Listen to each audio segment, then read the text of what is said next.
കണ്ടെത്താൻ കഴിയാത്ത ഭാഗ്യഹീനയായി പരിഹാസങ്ങളുടെയും കുത്തുവാക്കുകളുടെയും നടുക്ക് ജീവിതം ജീവിച്ചു തീർക്കാൻ തുടങ്ങിയിട്ട് ഇത് 10ാം വർഷം. ഞാനിപ്പോൾ നഗരത്തിലെ പ്രശസ്തമായ ഒരു ഫെർട്ടിലിറ്റി ക്ലിനിക്കിലാണ്. ഉറ്റ സുഹൃത്തായ സാന്ദ്രയുടെ നിർബന്ധപ്രകാരമാണ് ഞാനിവിടെ വന്നത്. ഡോക്ടർമാരെ കണ്ട് മടുത്ത് എല്ലാം അവസാനിപ്പിച്ചതാണ്. പക്ഷേ ഇവിടുത്തെ ഡോക്ടർ പ്രഗത്ഭനാണത്രേ. എന്റെ ജീവിതത്തിലേക്ക് പ്രകാശം കൊണ്ടുവരാൻ ഈ ഡോക്ടർക്ക് കഴിയുമെന്ന് സാന്ദ്ര ഉറച്ചു വിശ്വസിക്കുന്നു. അവളുടെ വിശ്വാസം എന്നെ രക്ഷിക്കട്ടെ. ഹോസ്പിറ്റലിൽ എന്നെപ്പോലെ കുറച്ച് സ്ത്രീകളെ കണ്ടു. ഒരമ്മയാകാനുള്ള അതിയായ ആഗ്രഹവും പേറി നടക്കുന്നവർ. ഒരുപാട് ആശുപത്രികൾ കയറി ഇറങ്ങിയ ശേഷം ഒരവസാന അഭയകേന്ദ്രം എന്നോണം ഇങ്ങോട്ടേക്ക് ഓടി വന്നവർ. 22 വയസ്സുള്ള ഒരു പെൺകുട്ടിയെയും 50 വയസ്സുള്ള ഒരു മധ്യവയസ്കയെയും അവരുടെ കൂട്ടത്തിൽ ഞാൻ കണ്ടു. നാട്ടുകാരുടെയും ബന്ധുക്കളുടെയും കുറ്റപ്പെടുത്തലുകളും ഒറ്റപ്പെടുത്തലുകളും കുത്തുവാക്കുകളും വർഷങ്ങളായി ഏറ്റുവാങ്ങുന്നത് കൊണ്ടാകാം ആ മുഖങ്ങളിൽ നിർവികാരതയും ഒരുതരം മരവിപ്പുമാണ് ഞാൻ കണ്ടത്. പക്ഷേ കണ്ണുകളിൽ പ്രതീക്ഷയുടെ ഒരു തരിവെട്ടം ബാക്കിയുണ്ടായിരുന്നു. അവരിൽ ഞാൻ എന്നെ തന്നെ ദർശിച്ചപ്പോൾ എൻ്റെ കണ്ണുകൾ അറിയാതെ നിറഞ്ഞു. അപ്പോൾ സാന്ദ്ര അമ്പരപ്പോടെ ചോദിച്ചു, എന്താ മേഘേ, എന്തിനാ കരയുന്നത്? കണ്ണു തുടച്ചുകൊണ്ട് ഒരു കള്ളം പറഞ്ഞു. കരഞ്ഞതല്ല സാന്ദ്രേ, കണ്ണിലൊരു പൊടി വീണതാ. അതവൾക്ക് വിശ്വാസമായില്ല. നീ കാര്യം പറ മേഘേ. ഡോക്ടറെ കാണാൻ ഇവിടെ കാത്തിരിക്കുന്ന സ്ത്രീകളെ കണ്ടപ്പോൾ, അവരുടെ മുഖത്തെ നിരാശയും നിർവികാരതയും കണ്ടപ്പോൾ, ജീവിതത്തിൽ എത്രമാത്രം സങ്കടം അവർ അനുഭവിച്ചിരിക്കണം, എത്രമാത്രം അവർ കരഞ്ഞിരിക്കണം, ആത്മഹത്യയെക്കുറിച്ച് പോലും അവർ ചിന്തിച്ചിരിക്കണം. മനസമാധാനത്തോടെ ഒരു രാത്രിയെങ്കിലും ഉറങ്ങാൻ അവർക്ക് സാധിച്ചിരിക്കുമോ? അവരിൽ ഞാൻ എന്നെ തന്നെയാണ് കണ്ടത്. അവരുടെ മുഖത്ത് ഘനീഭവിച്ച് കിടക്കുന്നത് എൻ്റെ സങ്കടങ്ങൾ തന്നെയാണ്. പെട്ടെന്ന് അതൊന്നും അറിയാതെ പെയ്തു പോയി. ഞാൻ വിതുമ്പി. ഇങ്ങനെ മേഘയെ ഞാൻ കണ്ടിട്ടേയില്ല. മേഘ കരയുന്നത് കാണാൻ ഞാൻ ഇഷ്ടപ്പെടുന്നില്ല. അതെനിക്ക് സഹിക്കില്ല. കളിച്ച് ചിരിച്ച് തമാശകൾ പറഞ്ഞു നടക്കുന്ന മേഘ, ആ മേഘയെ എല്ലാവരും കണ്ടിട്ടുള്ളൂ. ആ മേഘയെ എല്ലാവർക്കും അറിയൂ. പക്ഷെ എൻ്റെ ഉള്ളിൻ്റെ ഉള്ളിൽ മറ്റൊരു മേഘയുണ്ട്. ഏകാന്തതകളിൽ ഒറ്റയ്ക്കിരുന്ന് കരയുന്ന മേഘ, താരാട്ടുപാട്ടുകൾ കേൾക്കുമ്പോൾ ഹൃദയം നീറി പുകയുന്ന മേഘ, വാങ്ങിക്കൂട്ടിയ കുഞ്ഞുടുപ്പുകളെ കെട്ടിപ്പിടിച്ചു കിടന്ന് അവയെ കണ്ണീര് കൊണ്ട് നനയ്ക്കുന്ന മേഘ. നിന്റെ സങ്കടങ്ങൾ എന്നോട് ഷെയർ ചെയ്യാമായിരുന്നു, സാന്ദ്ര കുറ്റപ്പെടുത്തി. എന്തിനു നിന്നെ കൂടി? അതല്ല മേഘെ, ഷെയർ ചെയ്താൽ സങ്കടം പകുതി കൊണ്ട് കുറയും. എല്ലാം ശരിയാകും മേഘെ. ഈ ഹോസ്പിറ്റലിലേക്ക് നിന്നെ കൊണ്ടുവന്നത് ഞാനല്ല, ദൈവമാണ്. 1 വർഷത്തിനകം നിന്റെ മടിയിൽ ഒരു കുഞ്ഞുവാവ കിടന്ന് ചിരിക്കും. നീ നോക്കിക്കോ. എത്ര ഡോക്ടർമാരെ കണ്ടതാ? നീ കണ്ട ഡോക്ടർമാരല്ല ഇവിടെ. ഇത് വേറെ ലെവൽ. ഒരു പോസിറ്റീവ് റിസൾട്ട് നിനക്ക് തരും. അവളുടെ വാക്കുകൾ കേൾക്കുമ്പോൾ എന്നിലേക്കൊരു പുതിയ പ്രതീക്ഷയുടെ കുളിര് പടരുന്നത് പോലെ. സാന്ദ്ര തുടർന്നു, സങ്കടങ്ങളോട് പോടാ പോ എന്ന് പറഞ്ഞിട്ടൊന്ന് ചിരിക്കുമൊക്കെ. അല്ല, എന്താ മനു ഹോസ്പിറ്റലിലേക്ക് വരാഞ്ഞത്? അത് മനുവിന്റെ ഓഫീസ് ഒത്തിരി ദൂരെയല്ലേ, വരുമെന്ന് പറഞ്ഞതാ. ലേറ്റായി പോയി കാണും. അങ്ങനെ സാന്ദ്രയോട് പറഞ്ഞെങ്കിലും മനു വരില്ലെന്ന് എനിക്കറിയാമായിരുന്നു. ഹോസ്പിറ്റലിലേക്ക് പോകുന്ന വിവരം ഞാൻ അവനോട് പറഞ്ഞിരുന്നില്ലല്ലോ. ആശുപത്രികൾ കയറിയിറങ്ങി അവൻ ശരിക്കും മടുത്തിരുന്നു.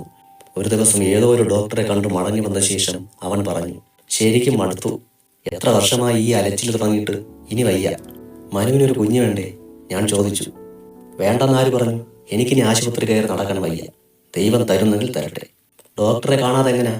നമ്മളെപ്പോലുള്ളവർക്ക് ഡോക്ടർമാരല്ലേ ദൈവങ്ങൾ? അവൻ പെട്ടെന്ന് പറഞ്ഞു, ഡോക്ടറെ കാണാൻ ഇനി നീ പോയാൽ മതി, ഞാൻ വരുന്നില്ല. നിനക്കല്ലേ കുഴപ്പം? നിനക്കല്ലേ കുഴപ്പം? ആ വാക്കുകൾ കേട്ടപ്പോൾ ഞാൻ ആകെ തകർന്നു പോയി. അതുവരെ അടക്കി വെച്ചിരുന്ന സങ്കടങ്ങൾ ഒരു നിലവിളിയായി പുറത്തേക്ക് ചാടി. മനുവിന്റെ വായിൽ നിന്ന് അങ്ങനെ ഒരു വാക്ക് ഞാൻ ഒരിക്കലും പ്രതീക്ഷിച്ചിരുന്നില്ല. നിനക്കല്ലേ കുഴപ്പം? ആരും തകർന്നു പോകും. എത്ര ശ്രമിച്ചിട്ടും എത്ര അടക്കി പിടിച്ചിട്ടും കരഞ്ഞുപോയി. പറഞ്ഞുപോയ വാക്കുകളെ ഓർത്ത് മനുവിന് കുറ്റബോധം തോന്നിയിരിക്കണം. അവൻ വന്നെന്നെ ചേർത്ത് പിടിച്ചു. ഞാൻ കുതറി. എന്നെ തൊടണ്ട, ഞാൻ കഴിവില്ലാത്തവളല്ലേ ഒരു കുഞ്ഞിനെ പ്രസവിക്കാൻ. മനു എന്നെ ഡിവോഴ്സ് ചെയ്തോളൂ. എന്തൊക്കെയാ മേഘ നീ പറയുന്നത്? ഞാൻ അറിയാതെ എന്തോ പറഞ്ഞുപോയി. അതിനാണോ നീ? അറിയാതെ പറഞ്ഞതല്ല, ഉള്ളി കിടന്നത് പുറത്ത് ചാടിയതാ. ഇങ്ങനെ എഴുതാപ്പുറം വായിക്കരുത്. എൻ്റെ വായിൽ നിന്ന് ഒരു അബദ്ധം വീണുപോയി. അത് ഞാൻ കാല് പിടിച്ച് മാപ്പ് പറഞ്ഞേക്കാം. ഹൃദയത്തിൽ കുത്തുനോവിച്ചിട്ട് അതിൻ്റെ വേദന മാപ്പ് പറഞ്ഞാൽ മാറുമോ? അപ്പോൾ അവൻ പറഞ്ഞു, നിനക്ക് ഡിവോഴ്സ് വേണമല്ലേ? എങ്കിൽ കേട്ടോ, നിന്നെ ഞാൻ കെട്ടിയതേ ഡിവോഴ്സ് ചെയ്യാൻ വേണ്ടിയല്ല. നിന്റെ കഴുത്തിലെ താലി അറണമെങ്കിൽ ഈ മനു ചാറണം. മനുവിൻ്റെ ആ വാക്കുകൾ കേട്ടപ്പോൾ മനസ്സിലെ ദേഷ്യമെല്ലാം ആറിത്തണുത്തു. കുട്ടികളില്ലാത്തതിൽ എന്നെപ്പോലെ വേദന അവനും ഉണ്ടായിരുന്നല്ലോ. ഞാൻ പറഞ്ഞു. കുറ്റപ്പെടുത്തലുകൾ കേട്ട് മടുത്തു മനു. മനുവിൻ്റെ ഭാഗത്തു നിന്നുകൂടി അത് കേട്ടപ്പോൾ സഹിക്കാൻ പറ്റിയില്ല. കുറ്റപ്പെടുത്തിയതല്ല മേഘെ, ആശുപത്രികൾ കയറി മടുത്തതിൻ്റെ നിരാശയിൽ അങ്ങനെ അറിയാതെ പറഞ്ഞു പോയി. 1000 മാപ്പ്. മനുവിനോട് ഞാൻ ക്ഷമിച്ചെങ്കിലും പിന്നീട് ഡോക്ടറെയും കാണാൻ ഞാൻ പോയില്ല. മനു ഒരുപാട് തവണ നിർബന്ധിച്ചു. പോകാൻ തോന്നിയില്ല. ദൈവവിശ്വാസവും അവസാനിപ്പിച്ചു. പിന്നെ ഇതുവരെ ഒരു അമ്പലത്തിലും പോയിട്ടില്ല. നിന്റെ കുഴപ്പമാണ്. മനുവിന്റെ അമ്മയും ബന്ധുക്കളും പലതവണ പറഞ്ഞ് വേദനിപ്പിച്ച് രസിച്ച കുത്തുവാക്ക്. അത് മനസ്സിൽ കിടന്ന് പൊള്ളിച്ചുകൊണ്ടേയിരുന്നു. പക്ഷെ അതെല്ലാം മറന്ന് കളിയും ചിരിയുമായി ഓടി നടന്നു. മനുവും അങ്ങനെ തന്നെ. അവനും വല്ലാത്ത സങ്കടമുണ്ടായിരുന്നു. എന്താ കുഞ്ഞുങ്ങളാകാത്തത് എന്ന സുഹൃത്തുക്കളുടെ ചോദ്യത്തിനു മുന്നിൽ അവൻ പതറിപ്പോകുന്നത് പലതവണ കണ്ടിട്ടുണ്ട്. ഒരു ദിവസം അവൻ പറഞ്ഞു, നീ എൻ്റെ മോള്, ഞാൻ നിന്റെ മോൾ, നമുക്കെന്തിനാ ഇനി വേറൊരു കുഞ്ഞ്? അത് പറയുമ്പോഴും അവൻ്റെ മുഖത്ത് ഒരു സങ്കടം ഞാൻ കണ്ടു. മേഘേ, നീ ആ സ്ത്രീയെ കണ്ടോ?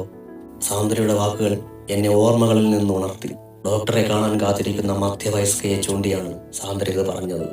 ആ കണ്ടു, ഞാൻ പറഞ്ഞു. അവർക്ക് 55 വയസ്സായി.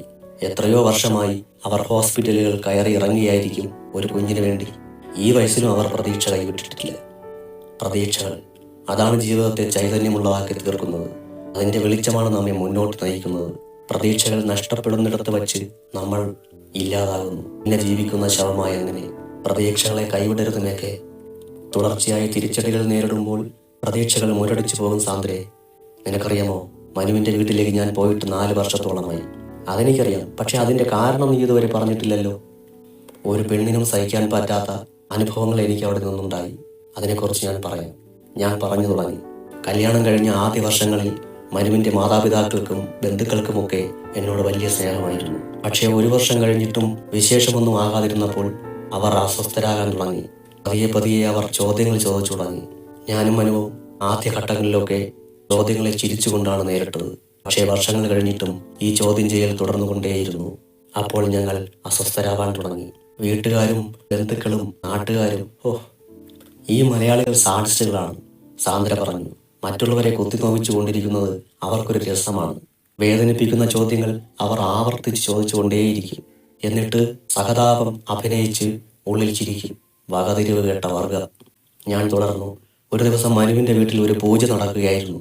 ഞാനും മനുവും അവിടേക്ക് നേരത്തെ ചെന്നു. എന്നെ കണ്ടതും മനുവിൻ്റെ അമ്മയുടെ മുഖം ഇരുണ്ടു. അവർ പറഞ്ഞു, എല്ലാവരും കേൾക്കേ, ഒരു പൂജ നടക്കുകയാണ് മനു. ഇവിടെ മച്ചിപ്പെണ്ണുങ്ങൾ നിന്നാൽ ശരിയാവില്ല. പൂജയ്ക്ക് ഫലം കിട്ടില്ല. നീ ഈ അശ്രീകരത്തെ പറഞ്ഞയക്കുന്നത്. അവർ ഒരു സ്ത്രീ തന്നെയാണോ? കഷ്ടം. സാന്ദ്രയ്ക്ക് ദേഷ്യം വന്നു. അപമാനവും സങ്കടവും കൊണ്ട് ഞാൻ നിന്ന് ഉരുകിപ്പോയി. ഭൂമി പിളർന്ന് താഴേക്ക് പോയെങ്കിലെന്ന് ഞാൻ ആശിച്ചു പോയി. അന്ന് ഇറങ്ങിയതാണ് ആ വീടിൻ്റെ പടി. പിന്നെ ഇതുവരെ അത് ചവിട്ടിയിട്ടില്ല. ദാ നിന്റെ പേര് വിളിച്ചു. കണ്ണീര് തുടക്കി മേഘ. ഇനി നിനക്ക് കരയേണ്ടി വരില്ല. ഈ ക്ലിനിക്കിൽ വന്ന എൻ്റെ ഒരു നാട്ടുകാരി 20 വർഷങ്ങൾക്ക് ശേഷം അവരൊരു അമ്മയായി. നിന്റെ ജീവിതത്തിലും അത് സംഭവിക്കാൻ പോകുന്നു. പ്രഗത്ഭരായ ഡോക്ടർമാരും അത്യാധുനികമായ ചികിത്സയും നിന്റെ കണ്ണീരൊപ്പാൻ കാത്തിരിപ്പുണ്ട്. ചെന്ന് ഡോക്ടറെ കാണും. ഞാൻ അനുഭവിച്ചു കൊണ്ടിരിക്കുന്ന അപമാനവും സങ്കടവുമൊക്കെ തീരാൻ പോകുന്നു എന്ന ചിന്ത എന്നിലും വന്നു തുടങ്ങിയിരുന്നു. മനസ്സിലേക്ക് ഒരു ആശ്വാസവും വിശ്വാസവും ഒക്കെ നിറഞ്ഞതുപോലെ ഡോക്ടറുടെ മുറിയിലേക്ക് നടക്കുമ്പോൾ പുതിയ പ്രതീക്ഷകൾ എന്നിലേക്ക് നിറയുകയായിരുന്നു. എവിടെയോ ഒരു കുഞ്ഞിൻ്റെ ചിരി ഞാൻ കേട്ടു. അവൻ പറയുന്നത് പോലെ, അമ്മേ, എത്ര നാളായി ഞാൻ കാത്തിരിക്കുന്നു. എന്നാണ് എന്നെ ഭൂമിയിലേക്ക് കൂട്ടിക്കൊണ്ടു പോവുക? ഞാൻ മനസ്സിൽ അവനോട് പറഞ്ഞു, ഇനി അധിക നാൾ കാത്തിരിക്കേണ്ട മോനെ. എത്രയും പെട്ടെന്ന് തന്നെ അമ്മ മോനെ ഇവിടേക്ക് കൊണ്ടുവരും. എത്രയും പെട്ടെന്ന്. ഒരു സ്വപ്നത്തിലെന്ന വണ്ണം ഞാൻ ഡോക്ടറുടെ റൂമിലേക്ക് കയറി.